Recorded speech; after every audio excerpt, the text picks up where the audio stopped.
और आपके अनंत शोभा धाम, अनंत सौंदर्य माधुर्य सौरस सौगंध सुधा जलनिधि मुख पंकज का दर्शन करने वाले जो नेत्र हैं हमारे, उन नेत्रों को जिस विधाता ने पलक बना दिया, पलक पलक बनाने वाला विधाता तो बड़ा जड़ था, मूर्ख था। वो अगर सहृदय होता, उसके हृदय में कुछ भी सहृदयता होती तो पलक बनाने की भूल न करता। तो निमेष उन्मेष विवर्जित नयनों से प्रियतम के मुखचंद्र को निहारती, निमेष उन्मेष विवर्जित नयनों से अपने प्रियतम के मुखचंद्र को निहारती, परंतु विधाता ने पलकों को बना करके बाधा डाल दी। पक्ष्मकृदृशाम जड़ उदीक्षताम उच्चैर निरीक्षमाणानाम दृशाम पक्षमानि करोति इति पक्ष्मकृत विधाता जड़ः। आपके मुखचंद्र को निहारने वाले नयनों को पलक बना करके उनके रसास्वादन में बाधा डालने वाला विधाता जड़ई।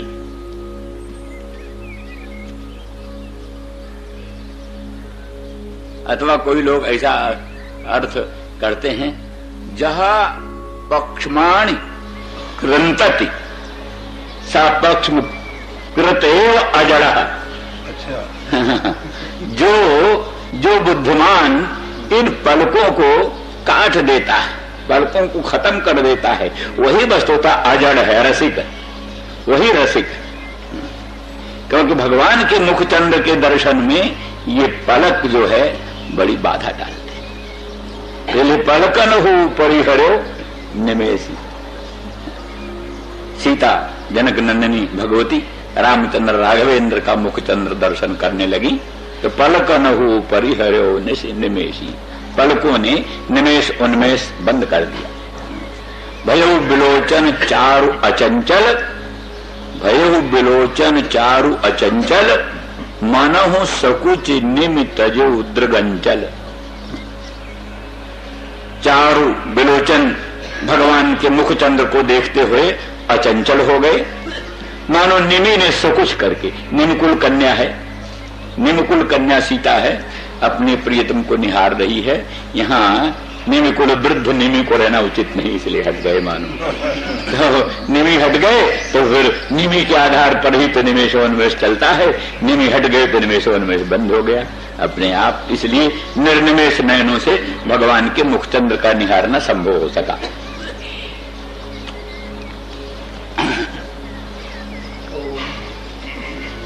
तो इस तरह से मयिता प्रेषाम प्रेष्ठे दूरस्थे गोकुल स्त्रियः। तो गोकुल स्त्रियः, गोकुल की स्त्रियां हैं, स्वभाव से संपूर्ण गोकुल ही अनुराग प्रधान। कहते हैं मथुरा में एक रात्रि निवास करने से प्रेम के अंकुर उत्पन्न हो जाते हैं, प्रेम के अंकुर। फिर वो कभी न कभी फलित प्रफुल्लित होता है। और गंगा तट पर निवास करने से ज्ञान का अंकुर पैदा हो जाता है, ज्ञान का अंकुर। कभी न कभी वो ज्ञान फलित प्रफुल्लित होकर के अपना फल दे देता है। तो गोकुल की स्त्रियां हैं, अनुराग का प्राधान्य इनमें, और इनके लिए जब निमेष उन्मेष का भी विप्रलंब असह्य है, नेत्र के मिचने पर जो होने वाला विप्रलंब वियोग वो भी असह्य है, तो फिर हम मथुरा में रहें, वो गोकुल में रहें, ये तो विप्रयोग अत्यंत असह्य है। इसलिए स्मरंत्योंग विमुह्यंती, हे अंग, आर्त्या, आर्त भरेण संबोधन, माने गोपांगनाओं को संदेश कहते कहते श्री कृष्णचंद्र भी अत्यंत आर्त विवश हो गए। माने विरह की पीड़ा से वो स्वयं भी विवश हो करके ए अंग उद्धव, ये उनकी दशा। तो स्मरंत्योंग विमुह्यंती, मेरा स्मरण करती हुई, मेरा चिंतन करती हुई और वो मोहित हो जाती। वही जैसे कहा कि माने प्राप्ति संभावना रहित जो स्मरण, प्राप्ति संभावना सहित जो स्मरण है वो तो आनंददायक है। प्राप्ति की संभावना हो, भगवान मिलेंगे, अवश्य मिलेंगे, शीघ्र मिलेंगे, तो सम्मिलन की जो संभावना, सम्मिलन की संभावना से विशिष्ट जो स्मरण, ये स्मरण तो आनंददायक है। लेकिन जहां प्राप्ति संभावना विरहित स्मरण होता है वो कोट कोट वज्रपात के सदृश अत्यंत दुखदायक है। इसलिए उस बात का समाधान जो कहते हैं कि मूर्छा तो होती है प्राणाघात से, प्राण के आघात से मूर्छा होती है, ज्ञान मात्र से मूर्छा कैसे हुई? किंतु यहां तो कहते स्मरंत्योंग विमुह्यंती, स्मरंत्यो में जो क्षत्रिय प्रत्यय है वो हेत्वर्थक, यानी मैंने स्मरण से उनको व्यामोह होता है, मूर्छा होती है। तो इसलिए स्मरण तो ज्ञान है, ज्ञान तो मूर्छा का हेतु नहीं होता, फिर उनको मूर्छा कैसे होती? इसका उत्तर है नहीं, कभी कभी अत्यंत उग्र भीषण वस्तुओं के दर्शन से भी मृत्यु हो जाती है। भीषण वस्तुओं के, उग्र वस्तुओं के दर्शन से भी मृत्यु हो जाती है। पुत्रादि मरण के ज्ञान से भी कई लोगों का हृदय विदीर्ण हो जाता है, हार्ट फेल हो जाता है। तो इसलिए ज्ञान भी मूर्छा का हेतु होता है।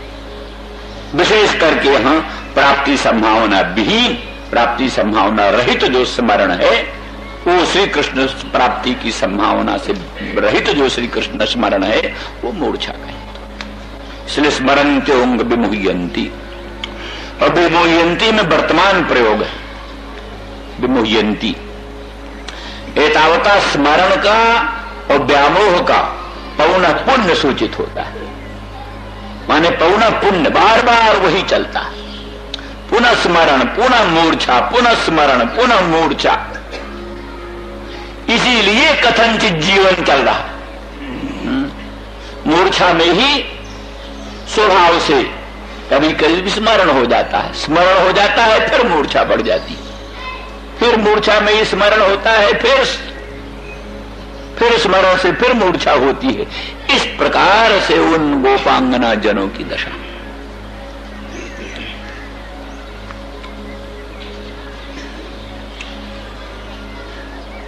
महिता प्रेयसाम प्रेष्ठे दूरस्थे गोकुल स्त्रिय स्मरन्त्योंग विमुह्यंती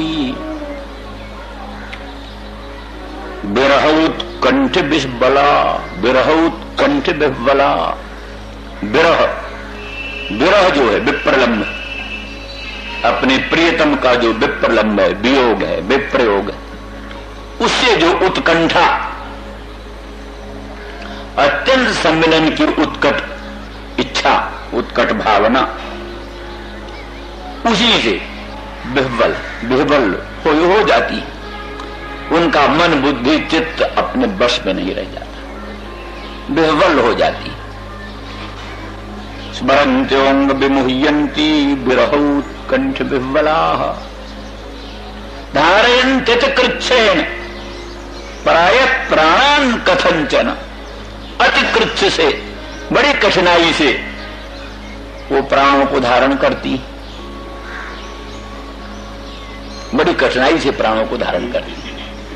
कैसे प्राणों का धारण होता है? तो इसमें भिन्न भिन्न टीकाकारों के अभिप्राय भिन्न भिन्न। कुछ लोग कहते हैं मदीयत्वाभिमान इनमें स्वाभाविक, भगवान मेरे, श्याम सुंदर ब्रजेंद्र नंदन मदन मोहन मेरे हैं तो मुझको अवश्य मिलकर रहेंगे। ये जो सम्मेलन की आशा, बलवती आशा, ये जाते हुए प्राणों को बांध करके फिर रख लेती है। भगवत विप्रयोग जन तीव्र ताप में प्राण जाने लगते हैं, पर वही जो सम्मेलन की आशा है, वो आशा ही प्राणों को बांध कर फिर रोक लेती है, फिर जीवित रहती है। इसलिए धारयंतित कृच्छ्रेण, अति कृच्छ से, बड़ी कठिनाई से प्राणान धारयंती, वही आशा। क्या है? नाथ सुनैनन कर अपराधा, बिछुड़त प्राण करई हठ बाधा। सीता भगवती जनकनंदिनी जानकी कहती हैं, मैं जो आपके विप्रयोग जन तीव्र ताप में जीवित हूं, ये मेरा अपराध नहीं है, नयनों का अपराध।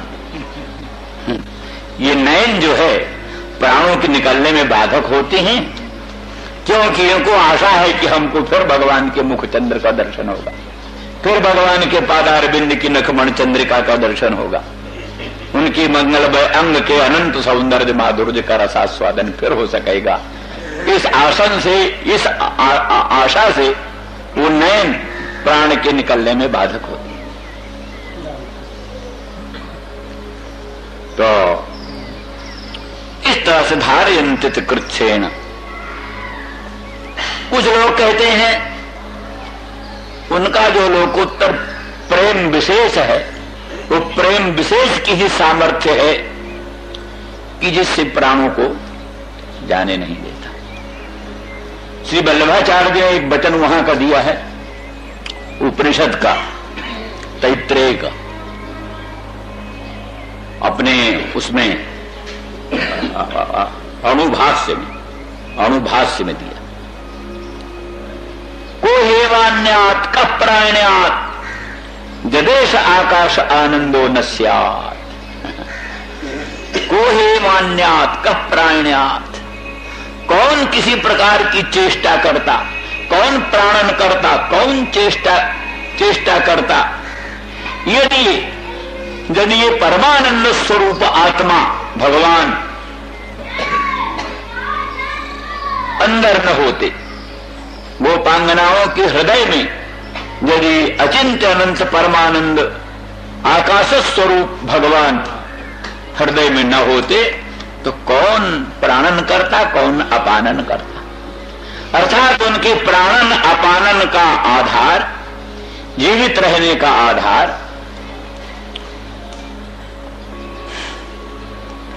श्वास प्रश्वास चलते रहने का आधार अनंत आनंद स्वरूप भगवान ही उनकी हृदय में, अंतरात्मा में बैठ करके उनकी रक्षा कर रहे हैं, वही रक्षा कर रहे हैं।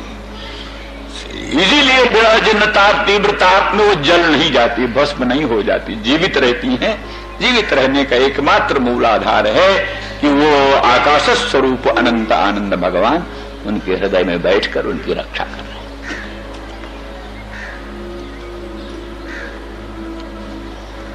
धारयन्ति कृच्छ्रेण प्राय प्राणान कथंचन। यहां ये भी कहते हैं, क्यों महाराज, ये भी एक पक्ष है। कहते हैं क्यों महाराज, बतलाओ कौन सा कारण है, किस कारण से वो जीवित है। तो लज्जा से कहने में संकोच करते हैं। तो भी अंत में दूसरा मार्ग नहीं है, हेतु बतलाना होगा, कैसे जीवित है, कैसे प्राणों को धारण करती। तो इसलिए हेतु अंत में अगस्त्य हेतु का निरूपण करते हैं। प्रत्यागमन संदेशैर वल्लभ्यो में मदात्मिका। प्रत्यागमन संदेश, जो प्रत्यागमन संदेश है, मैं पुनः शीघ्र ही ब्रज में आऊंगा, ये जो मेरे संदेश है वही उनके जीवन के मूल है। माने कहने का मतलब यह है कि अभी तक तो उद्धव जानते कि हम ही को पहला संदेश देने वाले भेज रहे हैं, पहले संदेश हम ही हमारे द्वारा भेज रहे हैं, इसलिए नहीं कहना चाहते थे, लेकिन हेतु विशेष कहना पड़ा। कथम प्राणान धारयन्ति, तो दूसरा हेतु कुछ नहीं, प्रत्यागमन संदेश ही, हमारे जो प्रत्यागमन के संदेश हैं, मैं शीघ्र आऊंगा, आप चिंता न करो, अवश्य आऊंगा। ये जो प्रत्यागमन के संदेश हैं, और संदेश और माने बहुवचन माने अनेकानेक संदेश मैं भेज चुका उनको, इसलिए वो जीवित है। प्रत्यागमन संदेश ही, उसी प्रत्यागमन संदेश से वो जीवित है, वही उनके आशा का संबल है। उसी मेरे प्रत्यागमन संदेश से उनका आशा संबल बढ़ता है, उसी आशा संबल से वो जीवित है। इसलिए उसमें अगर किंचन मात्र भी विलंब हो जाए, संदेश में किंचन मात्र विलंब हो जाए, विलंब की शंका होने से ही उनके प्राणों को संकट उपस्थित हो जाता है। अब वस्तु स्थिति यह है कि लौकिक दृष्टि से तो ये सब एक खेल है, कुछ नहीं, लेकिन जो उस ऊंची स्थिति को समझते हैं, भगवान अनंत कोटि ब्रह्मांड नायक परमात्मा हैं, अशरण शरण कारण अकारण करुण करुणा वरुणालय, सर्व प्राणी पर प्रेमास्पद भगवान हैं। उनके दर्शन से, स्पर्शन से, चिंतन से, स्मरण से ही प्राणी का कल्याण होता है। प्राणी उनका नाम लेता है, इतने ही से कल्याण हो जाता है। स्मरण ना भी हो, स्मरण ना हो, ध्यान ना हो, साक्षात्कार ना हो, संस्पर्श ना हो, केवल उनका मधुर मनोहर मंगलमय नाम ही कान में आ जाए तो भी प्राणी का बेड़ा पार हो जाता है।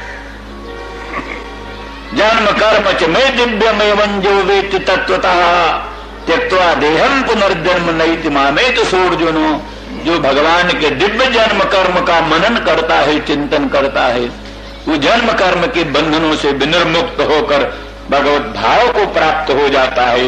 इन सब ऊंचे सिद्धांतों को जो समझते हैं, उनके लिए ये स्थिति गोपांगनाओं की बड़ी उच्च स्थिति है।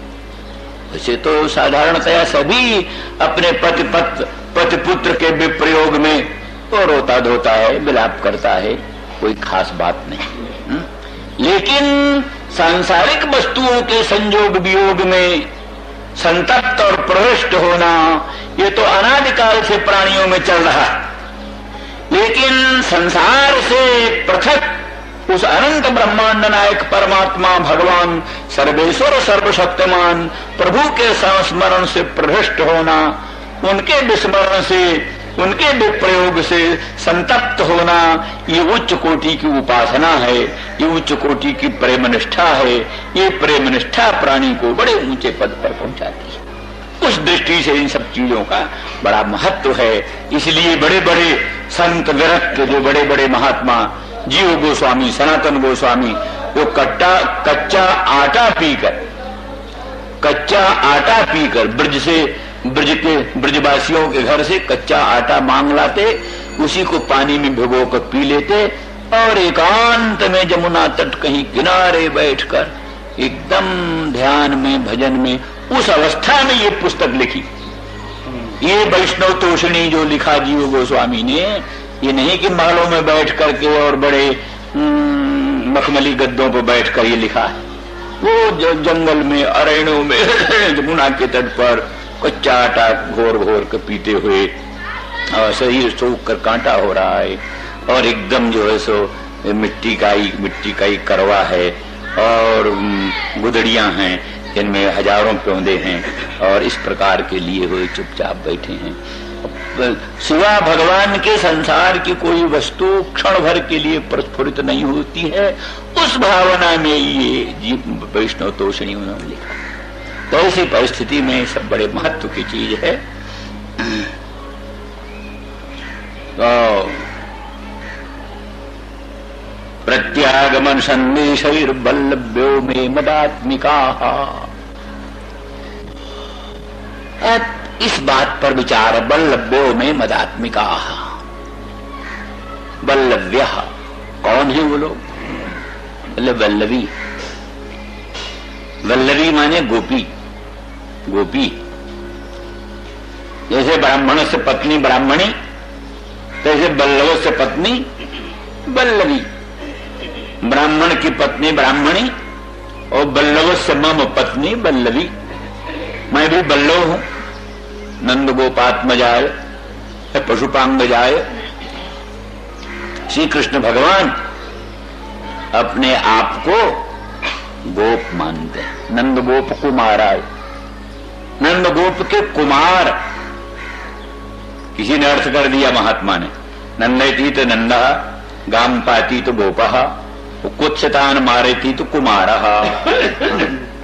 नंदयती तो नंदा, जो संसार को आनंदित करता है। नंद, नंद माने परमात्मा। गोप माने गाम वेद लक्षणाम पाती तो गोपः। वेद लक्षणा गौ का जो पालन करता है उसका नाम गोप है, माने परमात्मा। कुमार के तो कुत्सतान मारेती तो कुमारः। कुत्स जो कंस आदि है उनको मारने वाला वो कुमार है। तो अर्थात नंद गोप कुमार का, नंद बाबा का छोरा अर्थ में करके अर्थ किया संपूर्ण विश्व को आनंदित करने वाला परमात्मा, वेद लक्षणा गौ का पालन करने वाला भगवान, और कुत्सितों दुष्टों राक्षसों को मारने वाला कुमार। जो नंद है वही गोप है, वही कुमार है। ये नंद गोप कुमार। तो भगवान ने आके कलम पकड़ लिया, बाबा बाबा ये मत लिखो। क्यों क्यों लाला, क्या बात है? इसका अर्थ है नंद बाबा का छोरा। ये दूसरा हाथ में कबूल। तो इस तरह से निष्कर्ष ये है कि भगवान को ये स्वरूप बड़ा प्रिय है। इसलिए ब्रह्मा जी ने स्तुति करते हुए पशुपांगजाय, पशुपांग पशून पालयति तो पशुपः नंदः तस्य अंगजा अंगाज जाता अंगजा। नंद बाबा के पुत्र नंद नंदन, ब्रजेंद्र नंदन,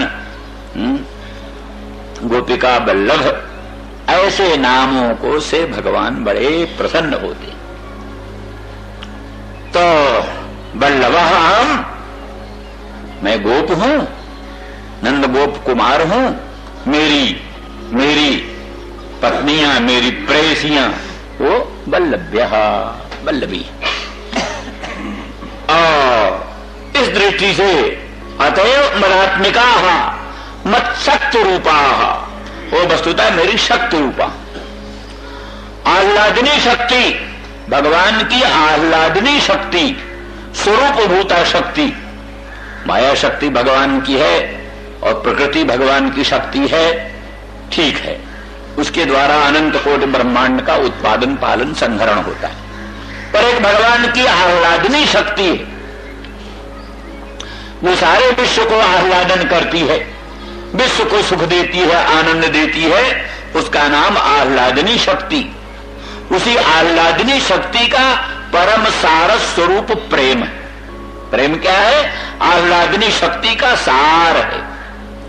वो सब ठीक है कि क्या नाम, द्रवीभूत अंतःकरण की, द्रवीभूत अंतःकरण की भगवदाकाराकारित वृत्ति, पर द्रवीभूत अंतःकरण की, स्निग्ध अंतःकरण की भगवदाकाराकारित वृत्ति में वो आह्लादनी शक्ति का सार प्रकट होता है, तब वो प्रेम पदाभिलप्य होता है। ये मानते हैं ये भक्त लोग। मधुसूदन सरस्वती तो इसी से मानते हैं कृतार्थ की, चूंकि वो स्निग्ध अंतःकरण की भगवदाकाराकारित वृत्ति में सर्वेश्वर सर्वशक्तिमान भगवान प्रकट हो गए हैं, इसीलिए वो भक्ति, इसीलिए वो भक्ति है। लेकिन वो कहते उसके साथ साथ भगवान का प्राकट्य तो हो, लेकिन आह्लादनी शक्ति का परम सार उस स्निग्ध वृत्ति में अभिव्यक्त होता है, तब वो भक्ति पदाभिलप्य होती है, तब वो भक्ति बनती है। तो इस तरह से ऐसा जो प्रेम है, आह्लादी शक्ति का सारभूत जो प्रेम है, वो प्रेम स्वरूपा ये ब्रजांगना है, प्रेम मूर्ति ये ब्रजांगना है। ये ब्रजांगना क्या है? प्रेम का साक्षात मूर्ति।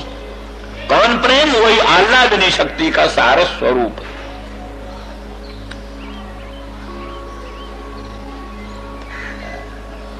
इसलिए उसी प्रेम में भगवत शक्ति स्वरूपा है। और विशेषता एक बात बतलाई कि जो स्वयं भगवान है, आह्लादनी शक्ति के अधिष्ठान, इनकी रसरूपता की विशेषता यह है कि आह्लादनी शक्ति का जो आधार है, मैं सर्वेश्वर सर्वशक्तिमान कृष्ण, जो आह्लादनी शक्ति का आधार है, इनमें वो चमत्कार है कि हमारे मन को भी आकृष्ट कर लेती, हमारे मन को भी आकृष्ट करती।